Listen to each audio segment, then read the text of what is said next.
eternal punishment for anyone who opens this casket.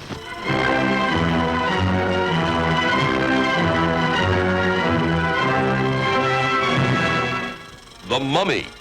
Is it dead or alive? Human or inhuman? You'll know. You'll see. You'll feel the awful, creeping, crawling terror that stands your hair on end and brings a scream to your lips. There's nothing on earth like The Mummy. You will not remember what I show you now, and yet I shall awaken memories of love and crime and death. Now I know his horrible plan. He is going to kill her and make her a living mummy like himself.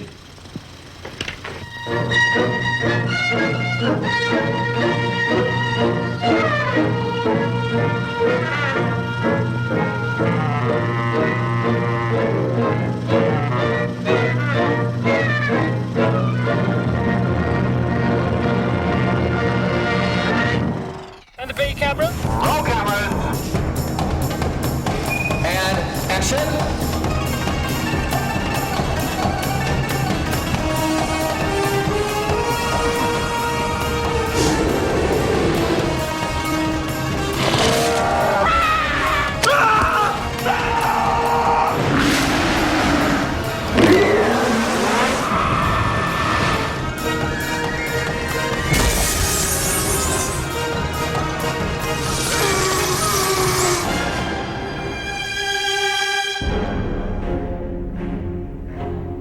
The only Mummy film I was interested in, and the only one I'd ever seen, was the original with Boris Karloff. And it's funny because people started throwing other ideas at me as I was going on. They say, oh, do you have this in it? And do you have that in it? And I said, no, where does that come from? They go, the Mummy movies. And I was like, oh, I only watched the original. And in the original, Boris Karloff, he's only the mummy, you know, a mummy for the first scene. And the rest of the movie, he's Boris Karloff with like kind of little wrinkles. And people are so used to guys wrapped in bandages, you know, and that's what I wanted to get completely away from, because that wasn't at all the intent or the look of the original, and that's not at all our look. He, from the very beginning, said, I don't want this to be like a mummy movie like we've seen in the past with the shuffling guy in bandages. This guy's got to be mean, he's got to be fast, and he's got to be dangerous. It's a movie for the 90s. And I said, okay, great, we can do that. God, I hate it when these things do that. Is he supposed to look like that? No, I've never seen a mummy look like this before. He's still... Juicy. Yes. The great original Mummy was made in 1932 at Universal Studios. And it, of course, inspired many sequels. There's a whole line of British movies that actually did it a lot of justice in their way. And it's really been fun to bring that character back to Universal Studios. Yeah, we really are very proud of the fact that we're working on something that's considered to be a classic. You know, you just don't go out and remake a classic without putting everything you've got into it. And we've looked at the 1932 Mummy. We have a good understanding of what made that story great in the first place. It was the one horror movie as a kid that scared the hell out of me. All the other ones, like Frankenstein, he was kind of tragic and sad, and Dracula was sexy and kind of cool. But the only one that really scared the hell out of me was The Mummy. I don't know what it was about it, but it just petrified me as a kid, and I always remember certain moments in The Mummy. I probably saw it when I was like 8 years old on the television in black and white, and I've never forgotten it. I knew that being able to draw from that genre of filmmaking and couple it with what we have at our disposal here and today, given the advances in computer-generated technology and the wonderful things that ILM can do. I think we recreate The Mummy as a fierce and unique and somewhat sympathetic character. ILM has been there from the beginning. They've created most of this technology. They know what can be done, what can't be done, and you can be assured if you give something to ILM, they'll solve it. And then there was light. Hey, that is a neat trick. Every movie that we work on, we try to do something really new and exciting. That's kind of kind of our deal at ILM, you know. And so whatever project comes into us, we try to infuse it with something that we can bring to the movie. That's why people hire us, is we bring something to the film above and beyond just great effects. Their knowledge and creativity is just spectacular. It's just above and beyond anything I expected. They challenge me. I'm so used to asking people, can you give me this and this and that? And everybody's saying, well, how about just this? And at ILM, I say, can you give me this, this, and that? And they said, okay, and how about this? And I'm very pleased with them. Our business here at Industrial Light and Magic is to help directors tell their stories. And so it's a bit of a fine line as we try to figure out what we have to bring to the table that's directly related to what they want to tell in their story without letting the visual effects dominate their story or take over their story or redirect their movie for the sake of visual effects. We always want the visual effects to serve the movie. This is a tremendous opportunity for us to do that because there's such a rich tapestry to work with. The entire design of the mummy and what we're doing with, you know, the various stages of the mummy and the various mummies, it's very 90s. It's a lot of CG work. It's not a guy wrapped in bandages.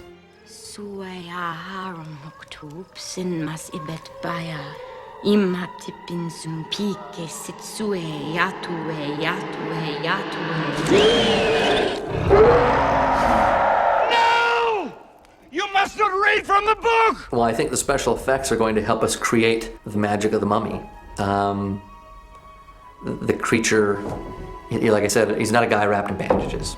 This is an actor working with ILM, hand in glove. One of the advantages to having a creature like this designed in-house by a character design group within ILM is that we have a close working relationship with the animators and the model builders and all of the CG development team who are putting this thing together, and we consult with them very regularly so that there's a real nice creative and technical complementary relationship between the two sides.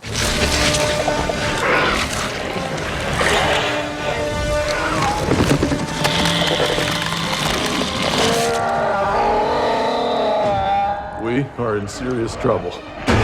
We started looking for a way to make the most organic and interesting creature that we had ever produced at ILM. And that meant working out ways of bringing complexity and interest to the look of the mummy. He couldn't be wrapped up in bandages, we knew that. He couldn't be really gory and awful and sort of slasher film-like. We knew we didn't want that either. So we had to find somewhere in between that had all this really interesting and sort of nightmarish character, but not go too far with it. One of the prerequisites for the movie was to try and stay away from something that was very gory and realistic looking in that respect. No blood, no fluids, and the sense of something that's really like cut, but more like a stylization of what that body would be, so that you don't go, ooh, what is that when you see the character, but still is really striking and horrifying. We started out sort of building from the skeleton up and adding in all different kinds of different anatomy to the character, and then putting a bit of bandage here, a bit of bandage there, and seeing what we liked. We started then showing these things to Steve and having him react to what he liked. We went through an enormous pile of concepts and designs with a really tight team of artists here. A variety of different styles were used in the initial brainstorming. We just threw a whole lot of different ideas at the director. This was done long before we'd ever found out who was being cast. Arnold Vosloo had not been cast yet, so we were drawing facial types that would change quite a bit. So here you see different artists' takes on him growing back from a totally skin and bones mummy back to something a little bit more evolved. You can see here he evolves a little bit more, treatments of him with more skin and the bandage. So from these he'd circle. I really like the mouth here, but can you combine it with the eyes here and the neck there? And we produced a hybrid version. Here's a drawing that was the final evolution of the design process for his whole body.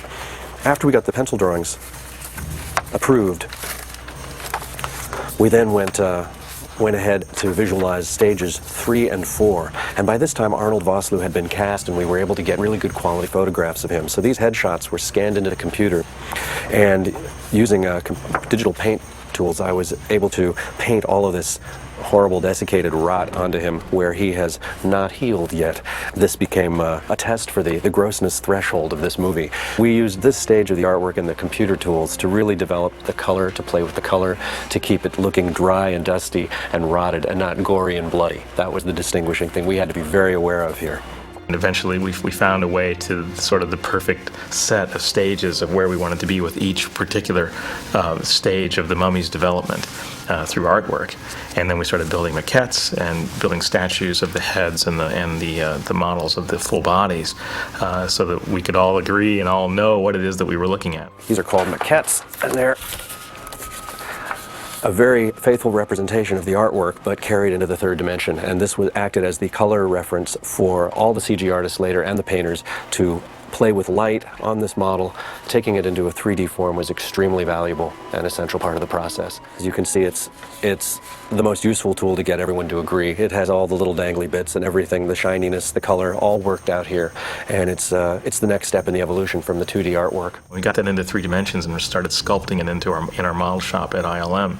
Then we really got a sense of who this creature was, and we could take it to Steven and say, okay, here's your guy, what do you think? And when he said that's the guy I want in the film, then we started building him in the computer.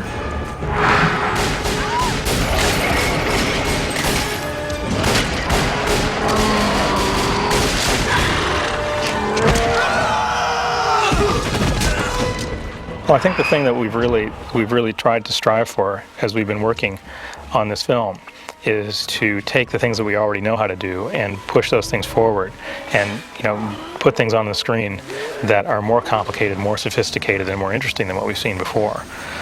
Human motion, we're moving in that direction. We're trying to find ways of doing it better and better. It's amazing how much understanding of anatomy you end up with working on a show like this because it's got to be as real as you can make it. I mean, granted, it's a fantasy character, he's a monster, but it's got to be as real as you can get it, and that's one of the things that makes it believable. There's so much detail in creating a human form in movement.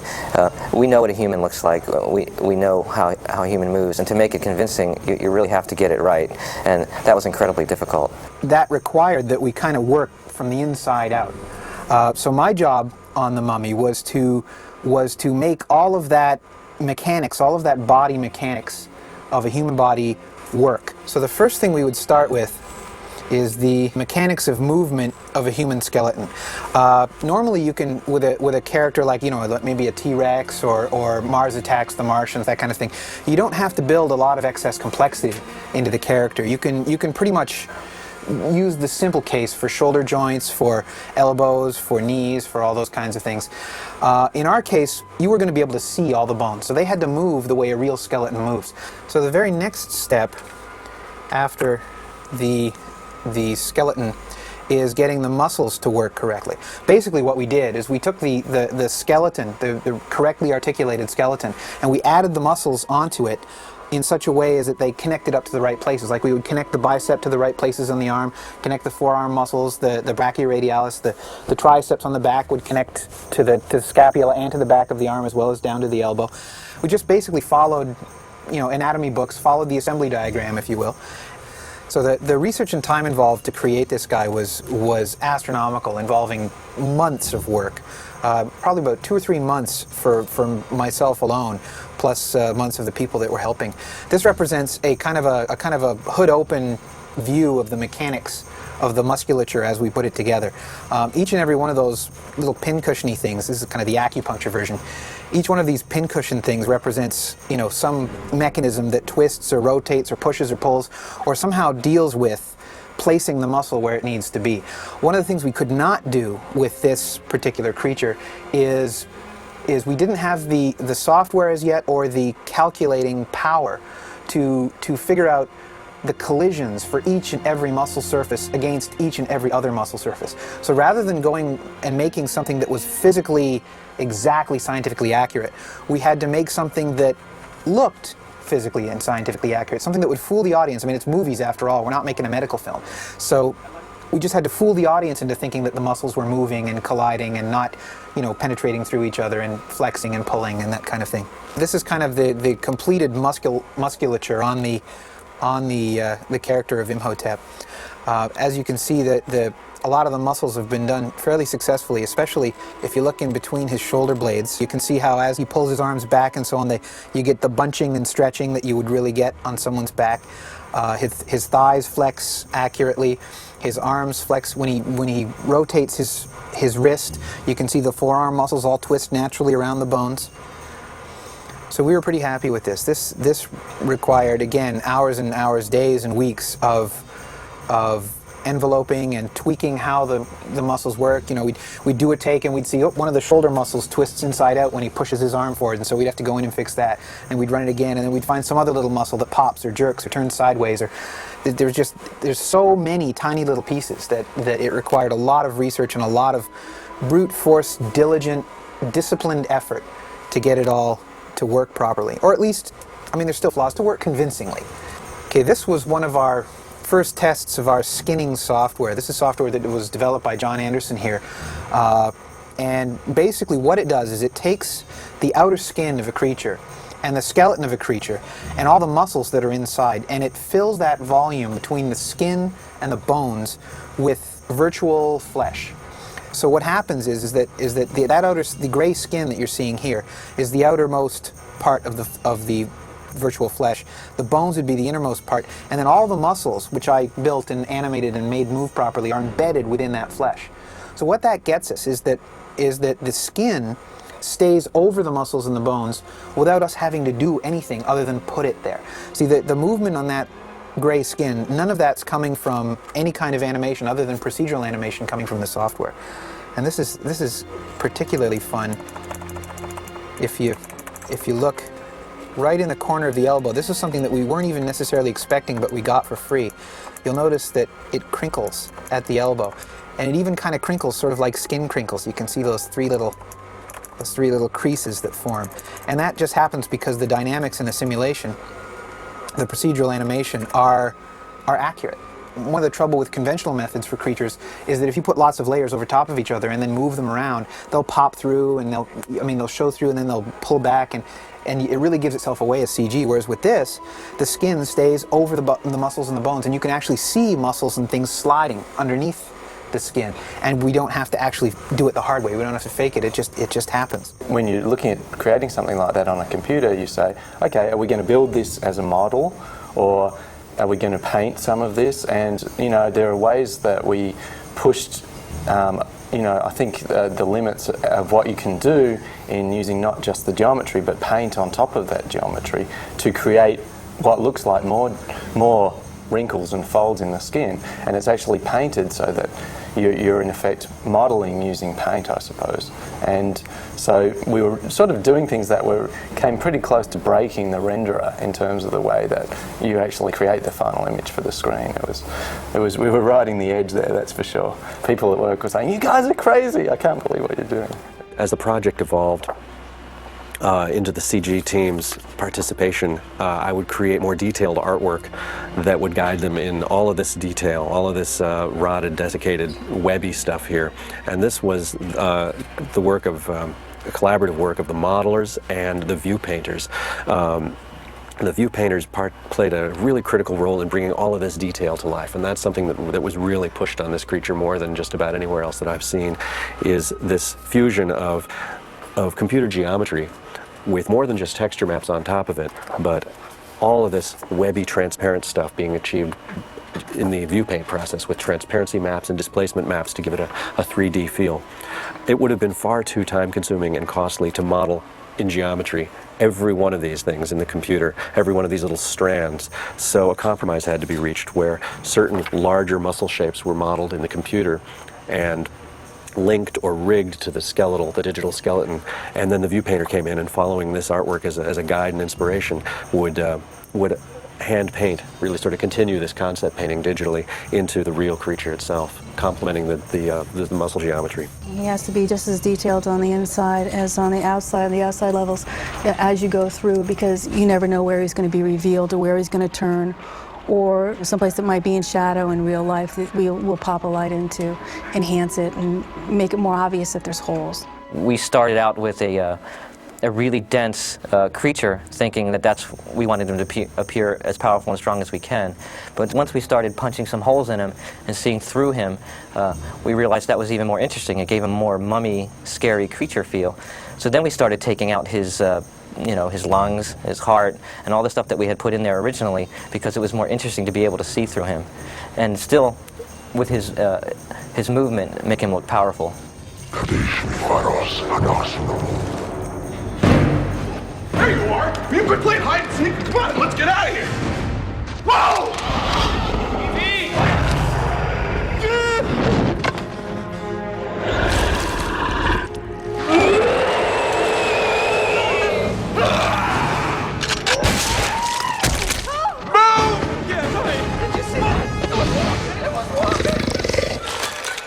On the Mummy, we did a couple of really important things that I think are really true advancements in the art of making realistic motion and realistic visuals on the screen that relate to human motion.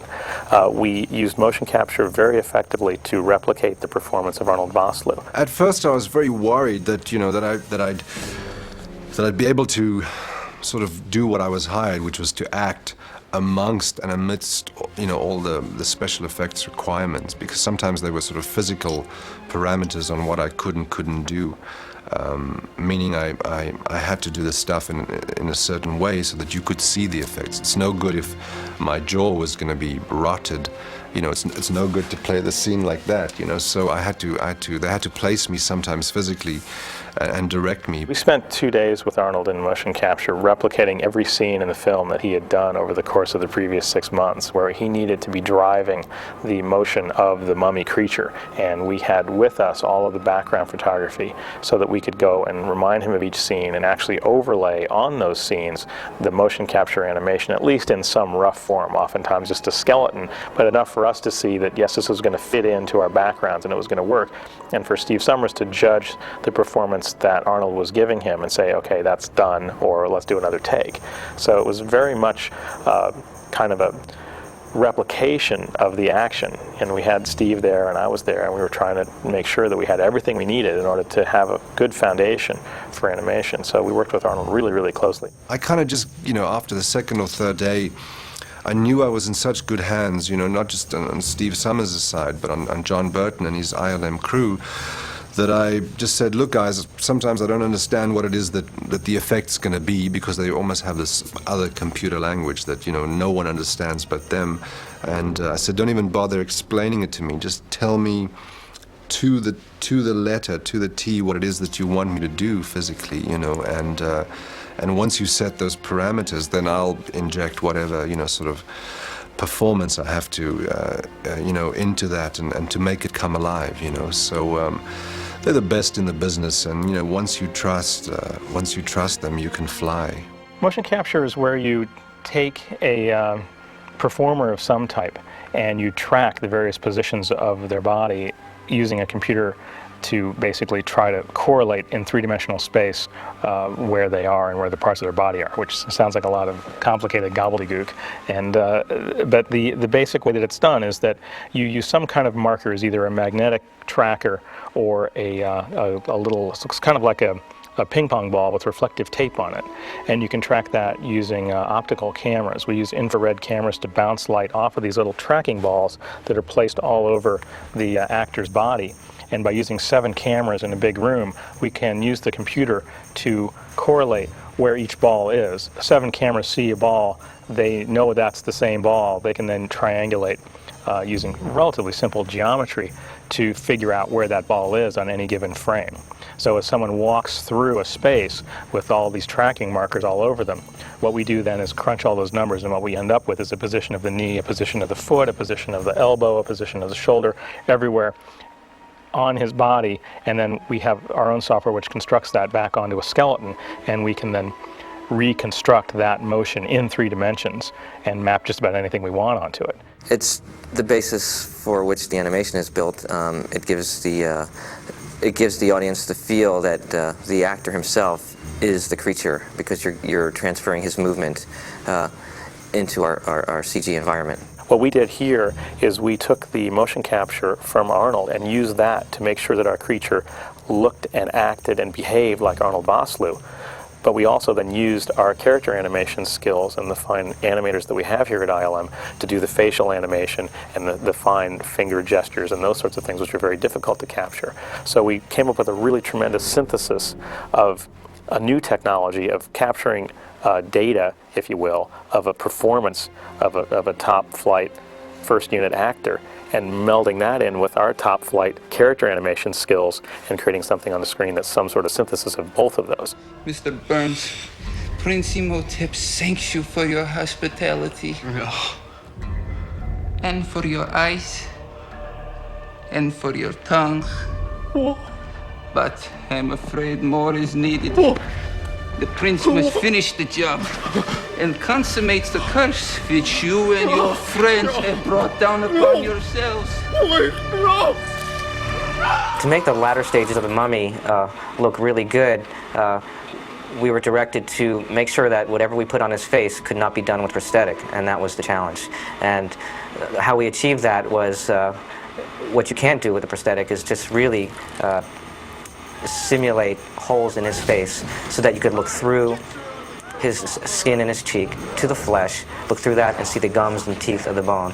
And none of that could be done with makeup, and that was our challenge. It's very much a marriage of makeup effects and computer graphics effects. It's kind of a new thing. It's been done on several films in varying degrees here and there. But the idea of working really closely with a makeup artist, in this case it was Nick Dudman, who had just also worked on Star Wars, the Episode 1 stuff. So he was very much knowledgeable about what we could do, what he could do, and how those two things work together. We're both contributing to a single makeup where we're creating the mummy's physical changes that are plus to the actor's skin, and they're creating the physical changes that are minus to the actor's skin, which obviously we can't do without injuring the actor. And to do that, we've had to produce various pieces of hardware for ILM to their specification that fix to the actor and enable the match movers to track his head in three-dimensional space on the set and place it into a computer. We worked really closely with Nick on a number of different projects within the film. He designed and built the suits for the soldier mummies, which we then replicated in computer graphics. He also helped us build tracking markers to go on Arnold's cheek and on his body, where we would be able to then use that information to help us take our computer graphics makeup and place it over exactly the place where we wanted to put it vis-a-vis Nick's makeup. So Nick is making up a lot of Arnold's head and down around here, and then right on the edge he's putting this tracking marker, which allows us to track our computer graphics onto that spot. And so he worked with us very closely in terms of blending the edges and how we would put all our things together. It was incredibly helpful and great fun to work with. Then when we got into post-production, then we took computer graphics and matched into what he was doing and then locked it onto Arnold's face, which was no small task, I can tell you, but made much easier by Nick's cooperation and his expertise.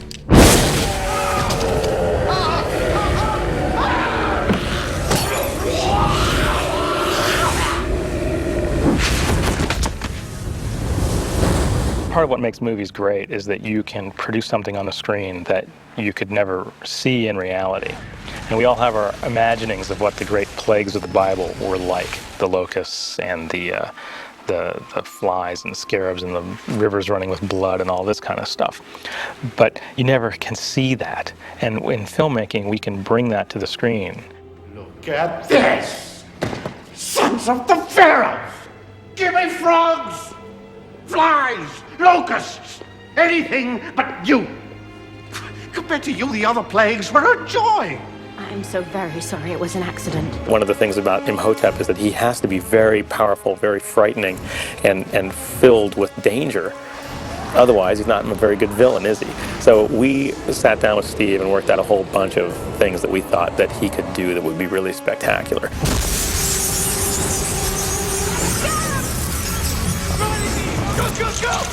Scarabs are really nasty little bugs, and some of them aren't so little. They come to life through, I guess, the magic of ILM.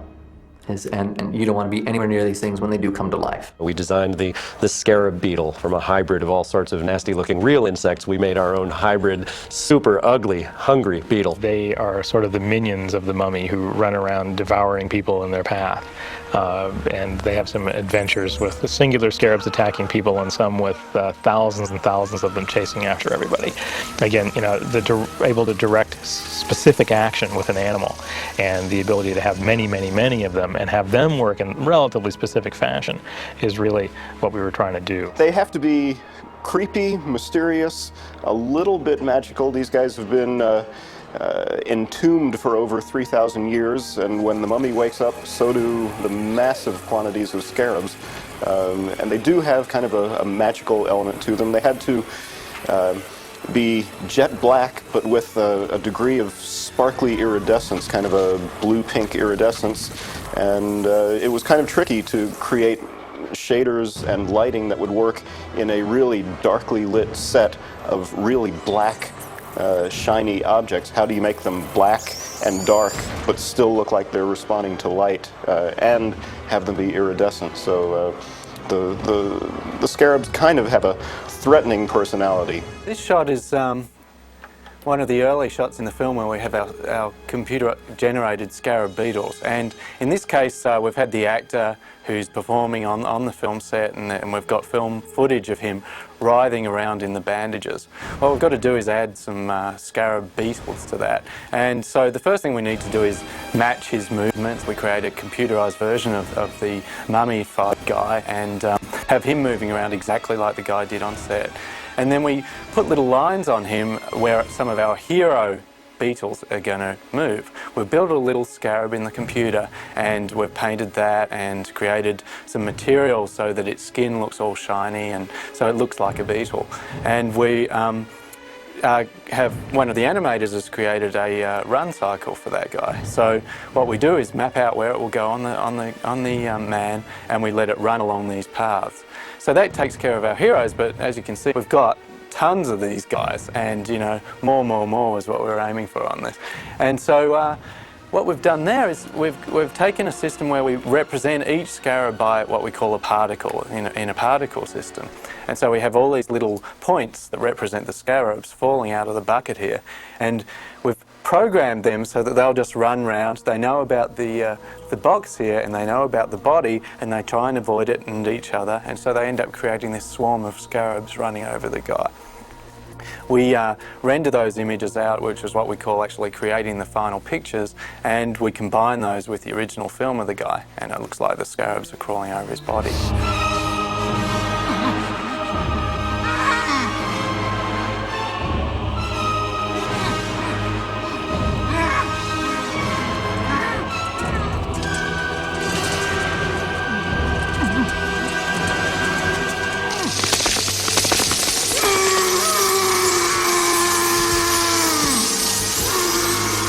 We did a plague of locusts that crashes across this desert and smashes through a wall and blows down on our heroes and just inundates them with incredible numbers of locusts. And of course, using the computer graphics technology, we can actually not only create more locusts than you could ever wrangle or would want to, and direct them to some kinds of specific actions to get exactly the look that we're looking for. So what we've got here is a plague of locusts that the mummy conjures up out of the desert, and in this case each of the locusts is represented on our computer by a little particle in a particle system. And we take each of those and we apply what we call forces, different things to make them move and fly around, and they avoid each other, and then they're blown by the wind just so it doesn't look like, you know, a regular pattern. They'd actually shot this guy on location, and they'd put all the locusts into a refrigerator to make them a bit dopey, and then just put them all over his body. So when we got the plate, there was already quite a few just sitting there, but they weren't flying at all. So we've added in a whole heap here flying around, and there's actually a couple of real ones that jump off and you can't tell the difference. What have we done? He can even barf flies, which is great fun to watch. He releases a plague of flies into a marketplace where we have people running around, you know, scattering and trying to protect themselves from these bugs. We ended up replacing the whole lower half of the mummy's face, and then we had to take match him in the computer, so we'd have some object so that the flies could actually, we'd know where they would come out of, and so that we could hide them down his throat as they well up here. Starting out with the very simplistic, let's say point A to point B direction of the shot, the basic notion of a stream, could be water, could be anything coming out of someone's mouth. Then it's just a matter of adding randomness on top of that. And usually that's in the various forms of turbulence and noise are added to the motion. These white squares represent hundreds of flies. You can barely see him here. He's yellow. He shoots the flies out. It hits a window, and the flies go circling around a courtyard full of people. They'd shot all these people railing around, but a couple of them weren't giving really, the performances weren't that great, I guess. So selectively the director asked us to cover up some of these guys with bigger clumps of flies and that sort of thing.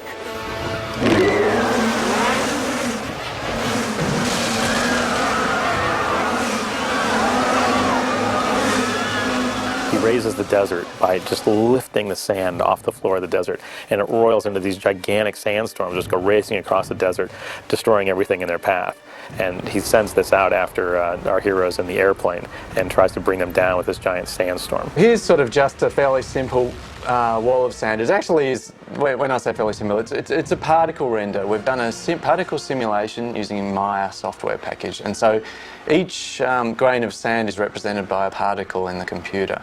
And we're able to change the colour of that and add shadows and that sort of thing to try and look like it's a wall made of sand. So what we want to do is have the mummy's face come out of that. What we've done here is taken a model of the actor's head and digitised that and done some model work to make it match our needs. And an animator has created some different face shapes and that sort of thing. In this case, we really wanted to elongate and stretch the face as it comes out of the sand because it's supposed to be made of sand.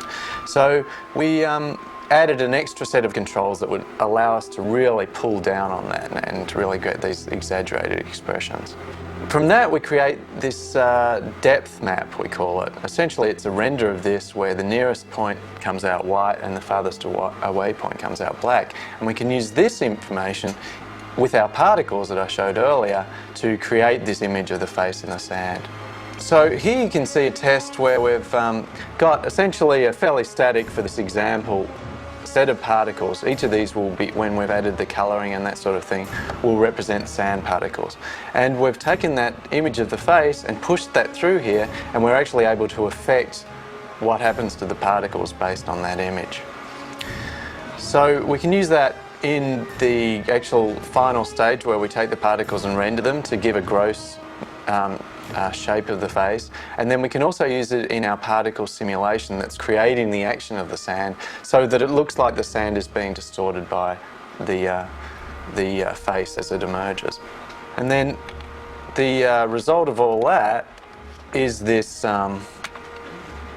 final image of a face emerging from the sandstorm.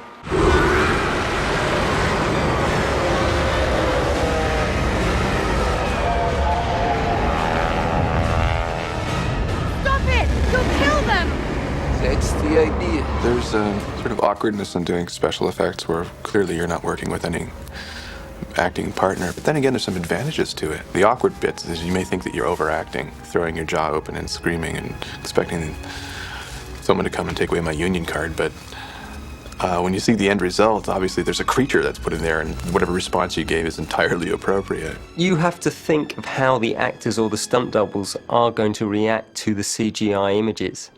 So you work closely, again, with the visual effects people to see what they need, and especially what they don't need. You know, it's very difficult sometimes because you've got to know how things are going to react, and you've got nothing to react to. An advantage to working with someone who's not there, in this case, was our sequence at the end, which is an homage directly to Ray Harryhausen in the skeleton fight from Sinbad, when Rick takes on a room full of mummies.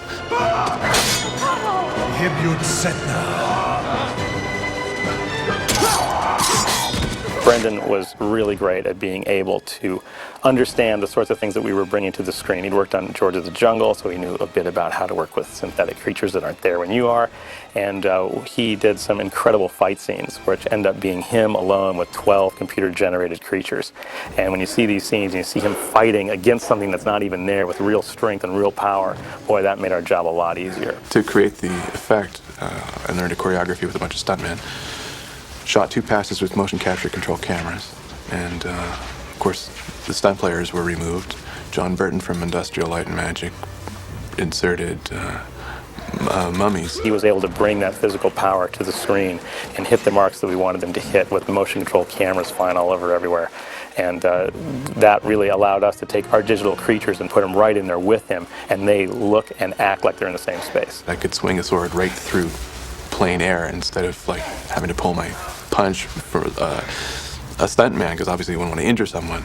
So the effects are just so much more fluid and engaging. Brandon in that particular take was really good. He hit his cues really well, and I think he acted the shot so well for us that we really could feed off his actual performance. So basically we got the action of Brandon defined by rehearsing with different stunt people to get every single character, cued in terms of where Brandon would be spatially in relation to each and respective mummy, and then also have a sense of the flow of the action. And then each stuntman that was used to rehearse was actually put into a motion capture suit on set, and every single individual mummy was captured remotely. So basically what you're looking at right now is like a combination of 21 different characters that have been added, captured and added one after another in the shot to sync in the action of Brandon.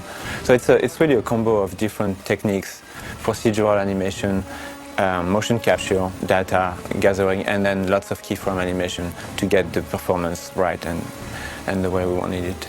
Mummies. There's 2 things we can do with the digital mummies. We can eat bits away of them so that they couldn't possibly ever have been played by a human, and the other thing we can do is chop them up. Here I've just got a pretty crude animation that I did. This gives you the general idea of the mummy just being hit by our hero. But we've really got 2 mummies here, one of whom flies off and the other which is left standing here. What we've done is using lighting and different types of texture maps and a variety of computer techniques, we've actually had to create what's left behind and set it up so that we can easily go from this intact guy to this guy in 2 halves. The things that we'll add to this are obviously flying dust and bits of mummy stuff that fly all over the place to finish the effect off. What was fun about this shot is that Steven wanted something that was really dramatic, very action-driven, but also very, very funny. So on the set we had license to actually drive the performance of the characters. We pushed the cartoony aspect of the animation by fine-tuning the animation to match precisely eye direction, head directions, arms, and added some extra motion on the characters to be able to get them to do what we wanted.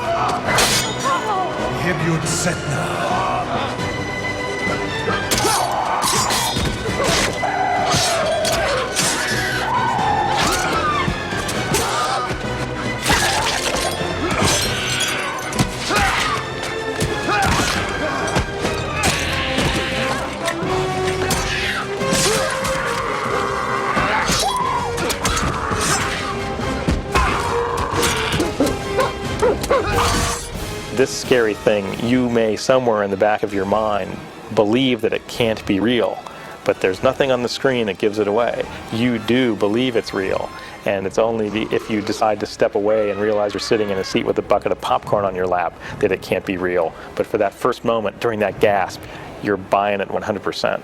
And that's, I think, the key moment for any visual effects artist, to be able to grasp the audience that way. I think it's a really good combination of what we can bring to filmmaking as a visual effect artist in terms of the variety and the scope of the work we've done, and also breaking new ground and raising the audience expectation to a new level. If it's groundbreaking and it looks good, the audience is going to love it, and if it tells the story, the director's going to like it. They all kind of tie together. You want people to go, wow, be they the director or the audience, or us, actually. I mean, you do want to have a challenge, that's for sure. I mean, that's what keeps it interesting, you know, always trying to make it better and better. We will always be relying on actors to set the marks for what performance should be. And you're not going to be able to make a movie that's got performance that's the equal of great actors by using something that's not great actors. The technology is by far and away more advanced than I'm able to really accurately describe, knowing exactly what goes on, but I feel quite at home with it, to tell you the truth. It's a very collaborative experience for me, and it's one that I love about filmmaking. I thought the special effects were just amazing. I'd had to imagine what this rotting mummy would look like, and my imagination is very boring in comparison to what they came up with. It's just, incredible. Everybody seems to be very surprised by the movie, and I think they weren't expecting what we give them. Working with Stephen Sommers has been one of the greatest experiences of my life as a filmmaker. He's just got tremendous enthusiasm for everything that he's working on. And we have tremendous enthusiasm for the things that we want to bring to him. And the more that he's enthusiastic about the work that we're doing, the more we're enthusiastic about the work that he's doing. And it's been a really great collaboration. I think he's just so enthusiastic to be making this picture because why? Who knows? He's constantly going. He has boundless energy. He's got more energy than I've never met a human being with quite that much energy. He's really bouncy, happy, inspiring, fun. He's just made the whole shoot really easy and fun. He loves these kind of like big roller coaster films, and he knows how they work, and he knows how he wants to write them, and he knows how he wants to make them. So he's just like, you know, a big kid. I think he's truly supremely talented, and he's going to go on to great things. And it's certainly the most comfortable I'd ever been working with a director. Just for some reason, we just clicked. All the actors in this movie were just, not only were they good actors, but they were all sweethearts, and that makes a movie like this, the size of it, the complexity of it, the difficulty of the whole thing, it really made it wonderful to work with these people. Well, everybody always asks, when are actors going to be put out of work by digital technology? And I always have the same answer, which is never. We have such a tremendous challenge ahead of us to try to create a digital actor that can perform the way a real actor can perform. And I have no doubt that the more that we start pushing digital performance, the more that we will A, rely on real performance, and B, the real performers, being human beings, will rise to the challenge and will create performances that we can't hope to replicate in digital technologies. That's just the way it works. Reality has a complexity that is infinite. And until we come up with a computer that is able to calculate an infinite number of numbers, there's no way we're going to touch it.